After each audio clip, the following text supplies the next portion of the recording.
आज पढ़ाने जा रहे हैं हम कंप्यूटर का विकास। कंप्यूटर के विकास के बारे में आपको हम बताएंगे कि कौन कौन से कंप्यूटर आए, कौन कौन से कंप्यूटर जो है किस सन में आए, ठीक है। और इसके ही अलावा अपना सुपर कंप्यूटर भी इसी चैप्टर में डिस्कस कर लेंगे। सबसे पहले हम कंप्यूटर का विकास में अबेकस कंप्यूटर, जो कि सबसे पुराना कंप्यूटर है, प्राचीनतम गणना यंत्र है, जिसका आविष्कार प्राचीन बेबीलोन में किया गया था। इसका जो आविष्कार है वो प्राचीन बेबीलोन में किया गया था और ये सबसे प्राचीनतम गणना यंत्र है। ये संसार का है, पूरे वर्ल्ड का, ये आपको ध्यान देना। Abacus computer. दूसरा हमारा है कि डिफरेंस इंजन। एक डिफरेंस इंजन है, दूसरा हमारा एनालिटिकल इंजन है। ये दोनों ही चार्ल्स बेबेज ने किए, पर इनका जो है डिफरेंट सन में किए गए। डिफरेंस इंजन का आविष्कार किया जो भाप से चलता था, और ये चार्ल्स बेबेज ने 1822 में किया था। तथा गणना कर सकते हैं, इससे हम क्या कर सकते हैं, गणना भी कर सकते हैं। 1842 में चार्ल्स बेबेज ने एक ऑटोमेटिक एनालिटिक इंजन बनाया था। कौन सा इंजन बनाया था?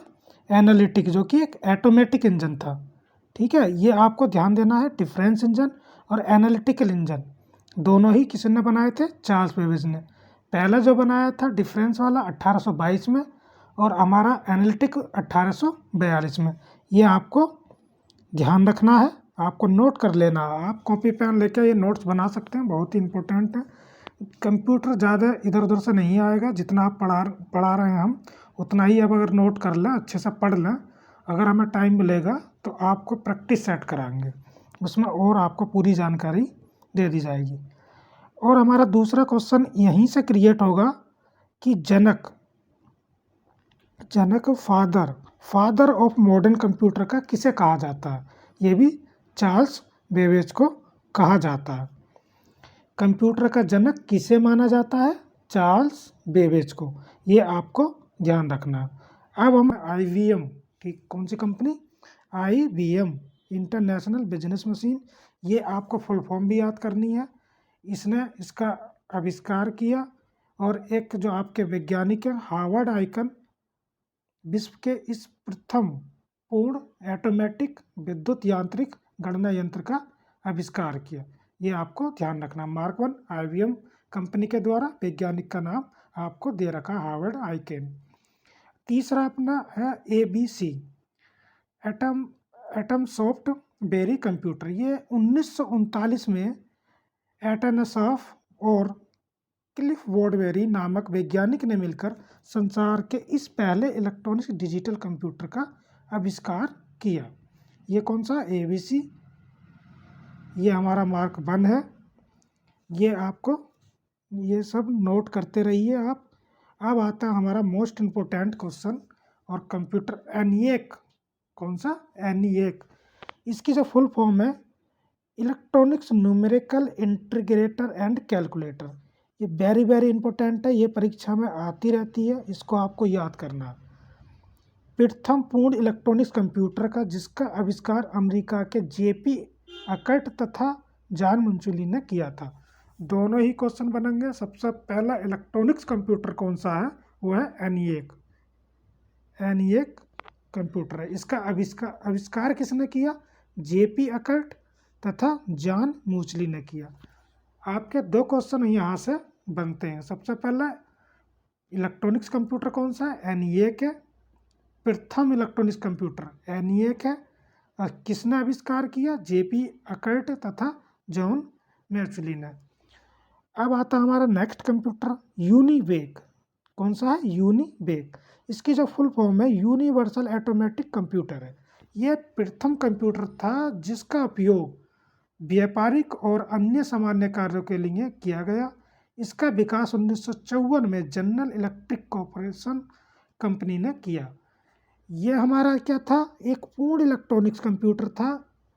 इसका जो यूनिवेक का जो उपयोग किया गया वो किसके लिए किया गया?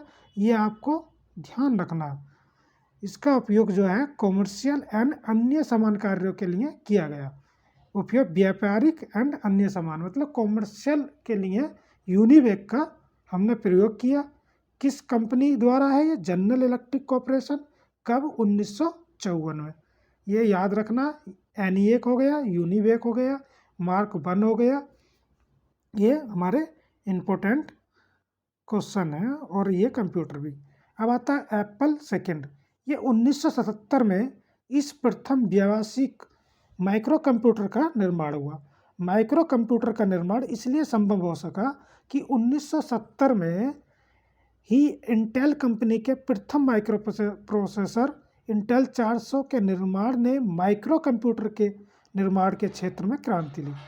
एक कंपनी थी इंटेल, कभी देखा होगा आपने कि जो कंप्यूटर पे या लैपटॉप पे लिखा रहता है इंटेल, तो सबसे पहले उसने एक माइक्रो प्रोसेसर बनाया था जिसके बेस पे हम अपग्रेड करते चले गए और उसी के बेस पर जो पहला कंप्यूटर था इंटेल 404, इसी के बेस पर हम अपग्रेड करते करते माइक्रो प्रोसेसर का अगले वर्जन बनाते चले गए।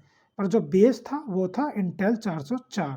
वो पूछने लगेगा कि प्रथम माइक्रो प्रोसेसर इंटेल कौन सा है, तो वो ये ऑप्शन में रहेगा 4004। आपको यही टिक करना है। अब अगला है कंप्यूटर के विकास का वर्गीकरण। कंप्यूटर को मतलब कितने भागों में बांटा गया, उसका वर्गीकरण किया गया। सबसे पहला हमारा है हार्डवेयर के आधार पर, दूसरा कार्य पद्धति के आधार पर, तीसरा आकार व कार्य के आधार पर। कंप्यूटर वर्गीकरण 3 तरीके से किया गया, ये आपको नोट कर लेना है।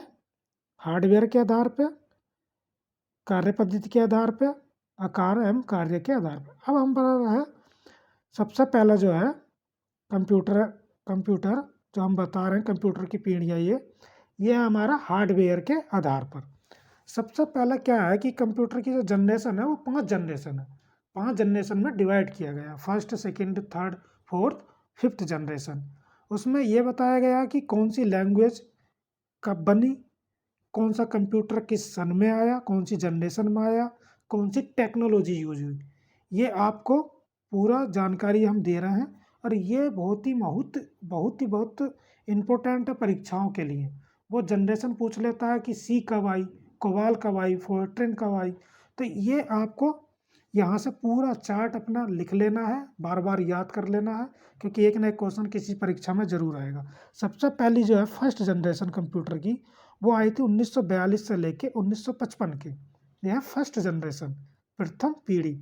इसमें क्या है कि हार्डवेयर के रूप में क्या है, इसमें जो यूज हुआ था वो निर्वात ट्यूब हुई थी, सॉफ्टवेयर मशीन भाषा बाइनरी 0 1 स्टोर प्रोग्राम, मेमोरी में पंच कार्ड और पेपर टैब, 2 तरीके का यूज हुआ, पंच कार्ड, पेपर टैब। गणना, मिली सेकेंड में आप गणना कर सकते हो कोई भी। उपयोग, वैज्ञानिक और रक्षा अनुप्रयोग। इसका जो उपयोग था कहाँ किए जाते थे, ये वैज्ञानिक और रक्षा अनुप्रयोग में। विशेषता, विद्युत और यांत्रिक मशीन, मतलब विद्युत से भी और ये यांत्रिक भी, दोनों तरीके की मशीन। इनके उदाहरण एनिएक है, यूनिवेक है, EDBAC है, ये इसके उदाहरण है। अगले अब चलते हैं हम गुण और दोष। खर्चीला, ये इसमें मतलब खर्चा ज़्यादा आता था, आकार में बड़ा था, ऊर्जा की खपत ज़्यादा होती थी, त्रुटि की अधिक संभावना थी। ये इसके एक तरीके से मतलब बड़ा था, दोष एक तरीके से खर्चीला महंगा पड़ता था। उसके बाद हमारा जो है कौन सा कंप्यूटर है, दूसरी जनरेशन आई हमारी, सेकंड जनरेशन में क्या लाया गया था कि निर्वात ट्यूब को हटा दिया गया, उसकी जगह ट्रांजिस्टर लाया गया। तो द्वितीय प्रणाली में 1956 से लेकर 1964 तक है। ये आपका डेट आपको याद करनी है, ये जो डेट है ये बहुत मोस्ट इम्पोर्टेंट है, ये पूछ लेता है कभी कभी, तो ये आपको डेटें भी याद करनी है। उसके बाद आपका जो उच्च स्तरीय असेंबली भाषा, बेंच ऑपरेटिंग सिस्टम, ये लाया गया। इसमें जो है मेमोरी कौन सी यूज हुई, चुंबकीय मेमोरी। कौन सी? चुंबकीय मेमोरी, मैग्नेटिक मेमोरी और टैप मैग्नेटिक डिस्क। टैप हुआ, मैग्नेटिक डिस्क हुआ। इसमें क्या था, मिली सेकेंड था, इसमें माइक्रो सेकेंड में और कम में गणना करने लगा। वैज्ञानिक और व्यावसायिक उपयोग के लिए ये यूज होता था। मेमोरी और प्रोसेसिंग क्षमता में वृद्धि एवं वृद्धि व सॉफ्टवेयर है, ये PDP-8 है, ये यूनिबेक, ठीक है, ये ऊपर जो लिखा हुआ है ये यूनिबेक है, ये IBM 1401 है, ठीक है। तो हमारा सेकंड जनरेशन में क्या याद करना,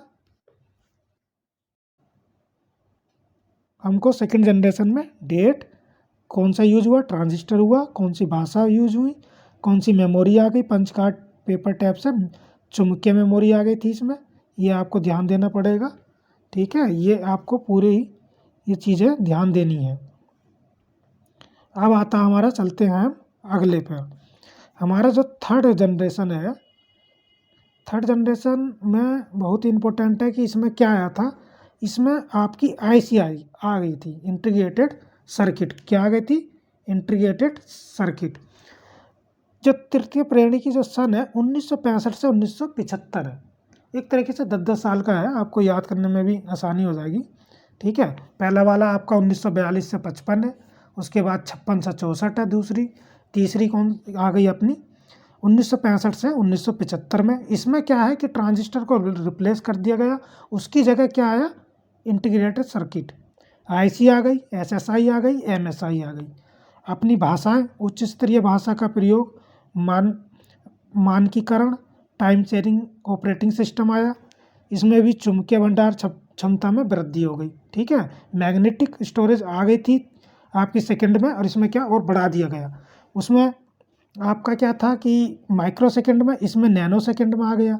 कंप्यूटर का व्यक्तिगत उपयोग, ठीक है, कंप्यूटर अपना व्यक्तिगत उपयोग करने लगे, पहला वैज्ञानिक और व्यावसायिक में होने लगा था, अब ये पर्सनल हो गया।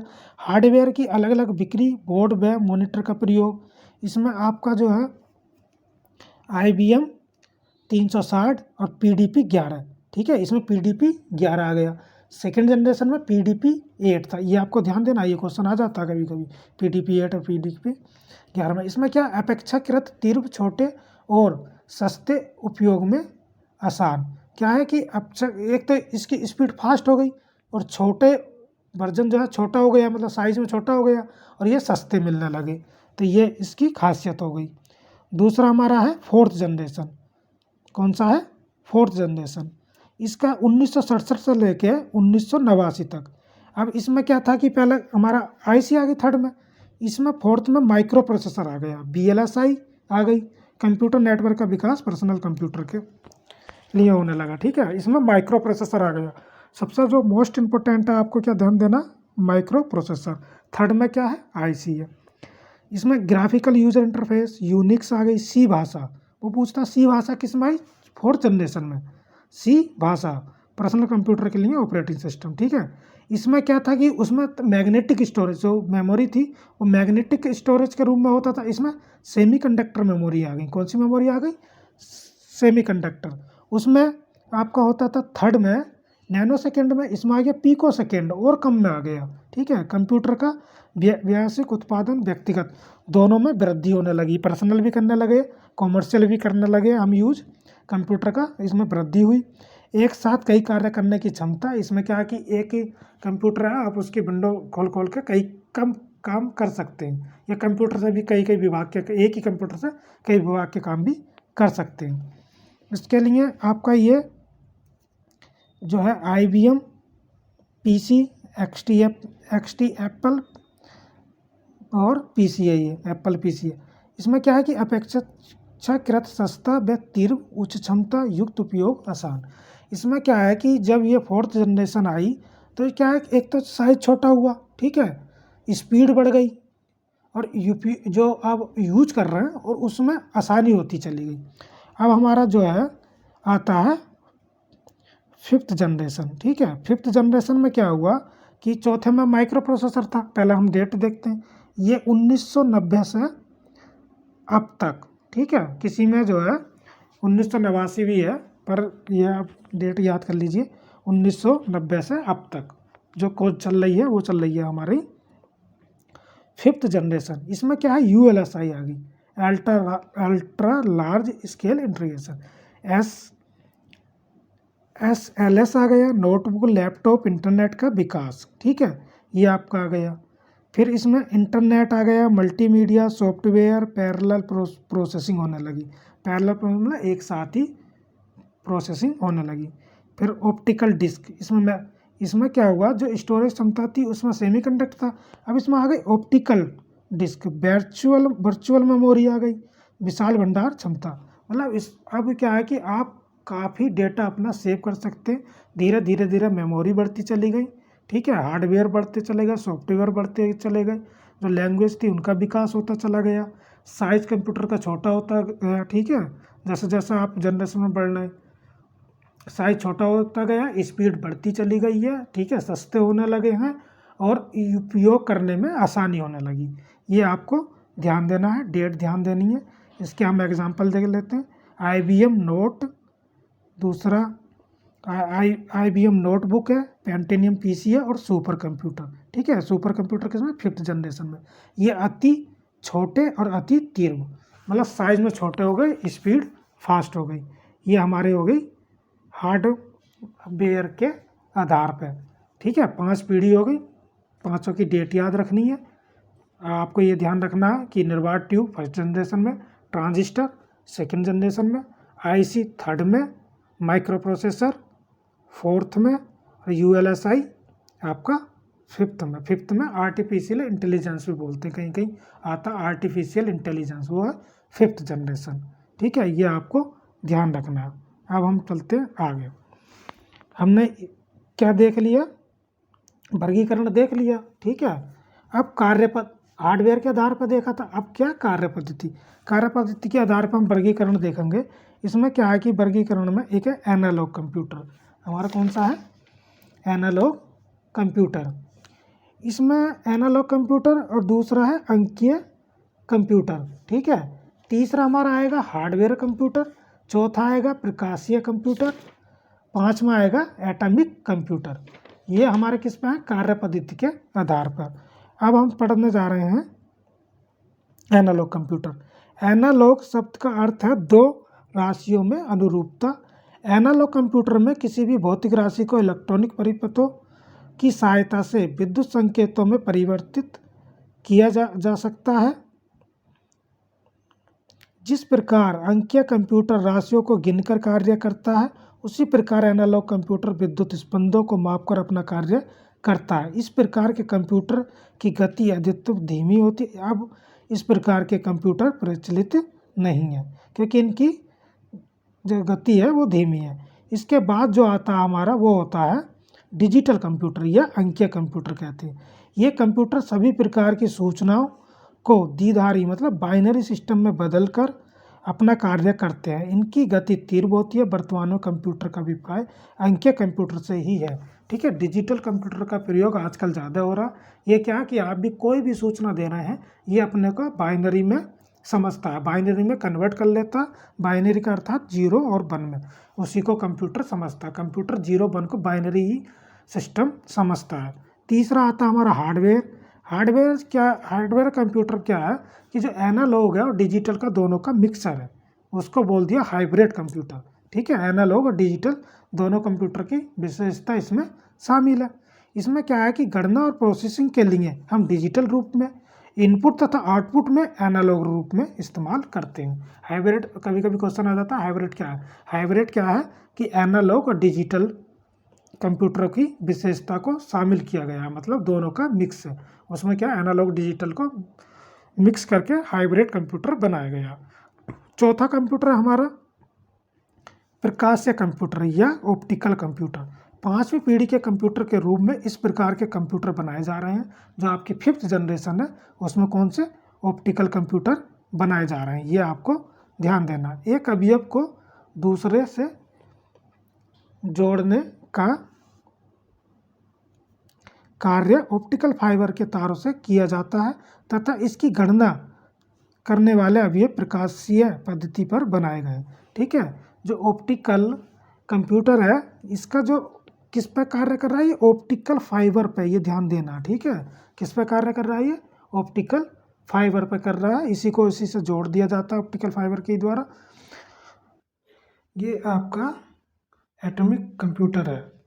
इसमें कहना चाहता है ये कि जो प्रोटीन के अणु हैं जो अणुओं को एकीकृत परिपथ में बदल दे, मतलब इंटीग्रेटेड सर्किट में बदल दे। आज के कंप्यूटर से 10,000 गुना अधिक क्षमता का और तीव्र गति से कार्य संपन्न हो सके, उसको क्या कहते हैं? Atomic computer. अब हम बताने जा रहे हैं आकार के आधार पर वर्गीकरण। सबसे पहले हम 4 तरीके के हैं। एक तो माइक्रो कंप्यूटर है, मिनी कंप्यूटर है, मेन फ्रेम कंप्यूटर है और सुपर कंप्यूटर है। जो सबसे पहले हम देखेंगे माइक्रो कंप्यूटर। माइक्रो कंप्यूटर इसका विकास 1970 से आरंभ हुआ। इन्हें माइक्रो कंप्यूटर 2 कारणों से कहा जाता है। यह माइक्रो प्रोसेसर का उपयोग करता है। इसका अपना मेन फ्रेम कंप्यूटर की तुलना में माइक्रो अति लघु ही है, अर्थात 10 लाख गुना कम। इसका विकास सर्वप्रथम IBM कंपनी ने किया।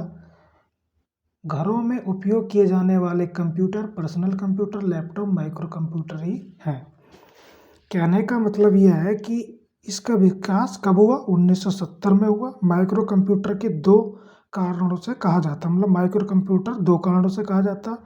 यह माइक्रो प्रोसेसर का उपयोग करता है और अपना आकार मेन फ्रेम कंप्यूटर की तुलना में कम है, अर्थात 10 लाख गुना कम है। इसका विकास सर्वप्रथम किसने किया? IBM कंपनी ने किया। और इसका जो उपयोग हो रहा, जैसे पर्सनल कंप्यूटर, लैपटॉप और माइक्रो कंप्यूटर है। जो लैपटॉप है आपका पर्सनल कंप्यूटर, ये माइक्रो ही कंप्यूटर है, ये आपको याद रखना है। अगला कंप्यूटर आता है हमारा मिनी कंप्यूटर। ये आकार में माइक्रो कंप्यूटर से बड़े पर फ्रेम कंप्यूटर से छोटे होते हैं। ठीक है। जो मिनी कंप्यूटर है वो micro computer digital equipment corporation DEC digital equipment corporation द्वारा PDP को बनाकर तैयार किया गया। किसको बनाकर तैयार किया गया? PDP को। किसने किया था? डिजिटल इक्विपमेंट कॉर्पोरेशन द्वारा। इसका जो आकार है एक छोटी अलमारी के बराबर होता है। ये कंप्यूटर माइक्रो कंप्यूटर से लगभग 5 से 50 गुना अधिक गति से कार्य कर सकता है। कितनी गति से?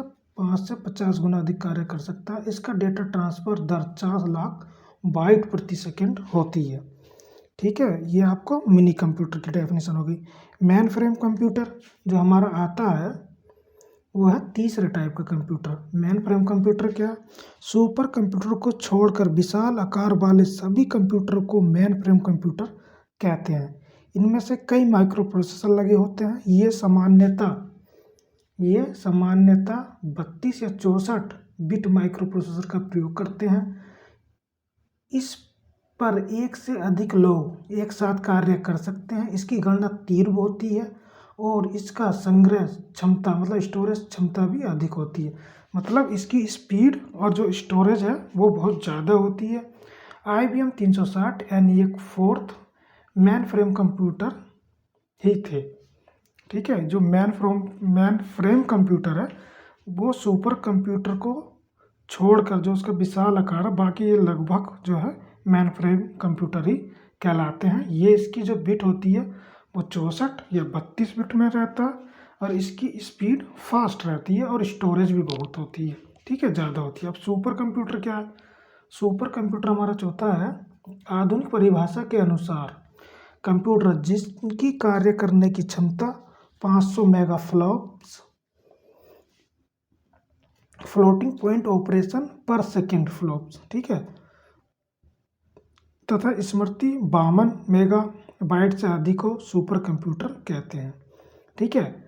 क्षमता कितनी है? 500 मेगा फ्लॉप्स। और जो स्मृति है, स्मृति मतलब स्टोरेज, ठीक है, मेमोरी स्टोरेज कितनी है इसकी? 52 मेगाबाइट से अधिक होनी चाहिए। इसमें मल्टी प्रोसेसिंग, समांतर प्रोसेसिंग का उपयोग किया जाता है। मतलब मल्टी एक से ज़्यादा और समांतर एक साथ कई चीज़ों का प्रोसेसिंग किया जा सकता है। प्रोसेसर समांतर क्रम में लगे रहते हैं। माइक्रो प्रोसेसर किसी भी समस्या को उसके मांगों से विभाजित करके उन मांगों को एक साथ कार्य करते हैं। इनमें 32 या 64 समांतर परिपथ में कार्य कर रहे माइक्रो प्रोसेसर की सहायता से सूचनाओं पर एक साथ कार्य किया जाता है। वर्तमान में सुपर कंप्यूटर में गीगाफ्लॉप तथा गीगाफ्लॉप और टेराफ्लॉप तक की गति पाई जाती है। विश्व में प्रथम सुपर कंप्यूटर, ठीक है, अब ये सबसे इम्पोर्टेंट है कि विश्व में प्रथम सुपर कंप्यूटर जो है क्रे के 1S, ठीक है, क्रे के 1S है, जिसे अमेरिका के क्रे रिसर्च कंपनी 1979 में तैयार किया गया। ये आपको देखना है। इसका क्या है कि विश्व का प्रथम सुपर कंप्यूटर क्रे के कंपनी ने 1979 में तैयार किया। अब आते हैं हम भारत में सुपर कंप्यूटर। भारत में सुपर कंप्यूटर, भारत का प्रथम सुपर कंप्यूटर फ्लोसोल्वर, कौन सा? फ्लोसोल्वर है, जिसने नेशनल एरोनॉटिकल लेबोरेटरी। अब भारत में सुपर कंप्यूटर के विकास की महत्वपूर्ण जो संस्थाएं हैं वो कौन कौन सी हैं? सबसे पहले हमारी है सीडैक, सीडोट, डीआरडीओ और बार्क, ठीक है। सीडैक की जो फुल फॉर्म है वो central for development of advance computing है। भारत में सुपर कंप्यूटर के विकास में यह सबसे महत्वपूर्ण संस्था है। इसके द्वारा विकसित सुपर कंप्यूटर कौन सा है? परम, ठीक है।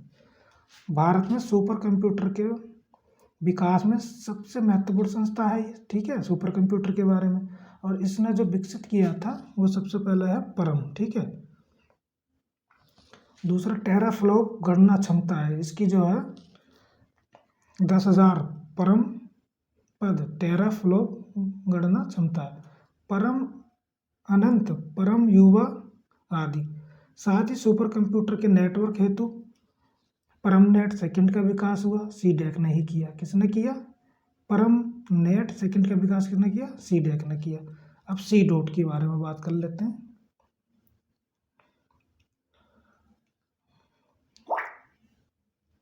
सी डॉट के बारे में हम बात करते हैं। Centre for development of telematics, इस संस्था ने चिप्स नामक सुपर कंप्यूटर का विकास किया। किसका? चिप्स नामक। डीआरडीओ जो हमारा defence research and development organisation है, इस संगठन की अनुराग इकाई ने पेस नामक सुपर कंप्यूटर का विकास किया। देखिए ये जो आपको ध्यान रखना है कि किसने कौन सा किया। जैसे डीआरडीओ ने पेस किया, इसने चिप्स किया, ठीक है। बार्क आया अपना, ये आया बार्क, ठीक है, बाबा एटॉमिक रिसर्च सेंटर मुंबई स्थित इस संस्था द्वारा अनुपम सीरीज टेराफ्लॉप्स गणना क्षमता के सुपर कंप्यूटर का विकास हुआ। इसमें किसका हुआ? अनुपम, ठीक है। टाटा ने एक्रा नामक सुपर कंप्यूटर का विकास किया है। हमारा अब आता है पर्सनल कंप्यूटर। पर्सनल कंप्यूटर क्या है इसके बारे में हम बताते हैं। यह एक माइक्रो कंप्यूटर है जो व्यक्तिगत स्तर पर सामान्य कार्यों के लिए बनाया गया है। इसे टेलीफोन या मॉडेम की सहायता से इंटरनेट से भी जोड़ा जा सकता है। ये क्या? एक माइक्रो कंप्यूटर है, ठीक है। ये व्यक्तिगत सामान्य कार्य के लिए बनाया गया है। इसको टेलीफोन या मॉडेम की सहायता से जोड़ सकते हैं।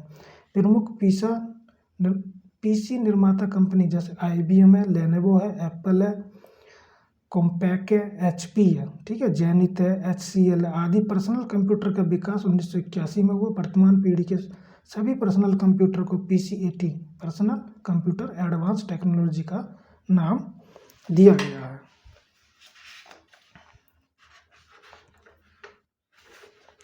अब आते हैं लैपटॉप यह नोटबुक आकार का एक ऐसा कंप्यूटर है जिसका उपयोग गोद मतलब लैप मतलब गोद में रखकर किया जाता है। लैपटॉप भी कहते हैं इसे एक मुड़ने योग्य LCD liquid crystal display monitor इसमें क्या है? देखो मॉनिटर है, कीबोर्ड है, टच पैड है, ठीक है, hard disk, floppy disk, CD, DVD, ROM आदि होते हैं। जो लैपटॉप आपको जनरली आप जानते ही हैं, ठीक है, उसको गोद में रख के भी आप काम कर सकते हैं, इसलिए उसको लैपटॉप कहा गया है। लैपटॉप में एक आपकी एलसीडी होती है, ठीक है, मॉनिटर रहता है, कीबोर्ड है, टच पैड रहता है, हार्ड डिस्क है, फ्लॉपी डिस्क है, ठीक है, सीडी डीवीडी रोम आदि होते हैं। विद्युत के बगैर चार्ज की जाने वाली बैटरी से भी चलाया जाता है, या जा सकता है। इसे वाईफाई या ब्लूटूथ की सहायता से भी इंटरनेट से जोड़ा जा सकता है, ठीक है। ये हमारा है लैपटॉप। अब हम आते हैं पॉम टॉप, ठीक है। ये मतलब होता है एक हथेली वाला, ठीक है। तो एक अत्यंत छोटा कंप्यूटर है जिसे हथेली पर रखकर, ठीक है, इसीलिए इसका नाम पाम टॉप रखा गया। कार्य कर सकते हैं या किया जा सकता है। कीबोर्ड की जगह इसमें आवाज़ द्वारा इनपुट का कार्य किया जाता है, बस यही इसकी एक विशेषता है, जिसके द्वारा ये इनपुट का कार्य लिया जाता है, आवाज़ के द्वारा इनपुट का कार्य लिया जाता है। इसे फ़ोन की तरह भी यूज कर सकते हैं। ये हमारा हो गए कंप्यूटर। अब हम एक क्वेश्चन बताते हैं आपको, ये बहुत इंपॉर्टेंट क्वेश्चन है, आप इनको ज़रूर देखें। प्रथम गणना यंत्र, ठीक है, कैलकुलेटिंग डिवाइस कौन सा? अबकस। सबसे बड़ा, सबसे तेज, सबसे महंगा कंप्यूटर कौन सा कहलाता है? Super computer. भारत में विकसित परम सुपर कंप्यूटर का विकास किस कंपनी ने किया या किस संस्था ने किया? सीडैक, ठीक है। एकीकृत आईसी का प्रयोग किया जाता है कौन सी जनरेशन में किया जाता है? कहने का मतलब ये है इसका, ठीक है, आईसी का 3rd जनरेशन, ठीक है, ये आपको। और 4th में माइक्रो प्रोसेसर आया था, ठीक है। फिर इंटीग्रेटेड सर्किट का विकास किसने किया था? जीएस किलीवी ने। इंटीग्रेटेड सर्किट के प्राय बनी होती हैं, किसकी बनी होती हैं? सिलिकॉन की। पहला इलेक्ट्रॉनिक्स कंप्यूटर इनिएक बनाया था पेस्पर एकर्ट एंड जॉन मुचली ने, ये हमने बता चुके हैं थ्योरी में। मैन फ्रेम कंप्यूटर के लिए मल्टीटास्क ऑपरेटिंग सिस्टम बनाया गया बेल प्रयोगशाला में। फिर मल्टी प्रोग्रामिंग का प्रयोग आरंभ हुआ तृतीय पीढ़ी के कंप्यूटर से, ठीक है, मल्टी प्रोग्रामिंग का। भारत में बने प्रथम कंप्यूटर का नाम क्या था? सिद्धार्थ। ये इंपॉर्टेंट क्वेश्चन है, ये भी, ये आपको ध्यान रखना है। कंप्यूटर का जनक किसे कहा जाता है? चार्ल्स बेबेज को। सर्वप्रथम आधुनिक कंप्यूटर की खोज हुई थी 1946 ईस्वी में। सीडी रोम, रैम, कैश और रजिस्टर, ये बहुत इंपॉर्टेंट क्वेश्चन है दोस्तों, इसको जो है नोट कर लेना आप कहीं ना कहीं, ठीक है। इसमें सबसे तेज जो होता है ना, लोग क्या है कि कैश मेमोरी लगा के आते हैं, जबकि ये नहीं है, सबसे ज़्यादा है रजिस्टर। कौन सा है? रजिस्टर। 1947 में बेल लेबोरेटरी के जॉन बर्डीन, विलियम शोकले तथा वॉल्टर ब्रेटेन ने आविष्कार किया था ट्रांजिस्टर का, ठीक है, 1947। का भी डेट पूछ लेता है। ट्रांजिस्टर का आविष्कार किस सन में हुआ था? 1947 में, ये आपको ध्यान रखना है। ये अपने क्वेश्चन है, तो ये आपको पूरा एकदम लिख लेने हैं कहीं और बार बार रिपीट करते चले जाने हैं, क्योंकि आप कंप्यूटर में जितने क्वेश्चन की प्रैक्टिस करेंगे, जितनी थ्योरी पढ़ेंगे, उतना आपको धीरे धीरे आता चला जाएगा। हमारा लास्ट कंप्यूटर क्वेश्चन है, कंप्यूटर निर्माण उद्योग में अग्रणी होने के कारण भारत का सिलिकॉन वैली के रूप में जाना जाता है। मतलब कौन सा शहर सिलिकॉन वैली के रूप में जाना जाता है? ये है बेंगलुरु शहर। कौन सा? बेंगलुरु शहर, ये आपको ध्यान रखना है। Thank you.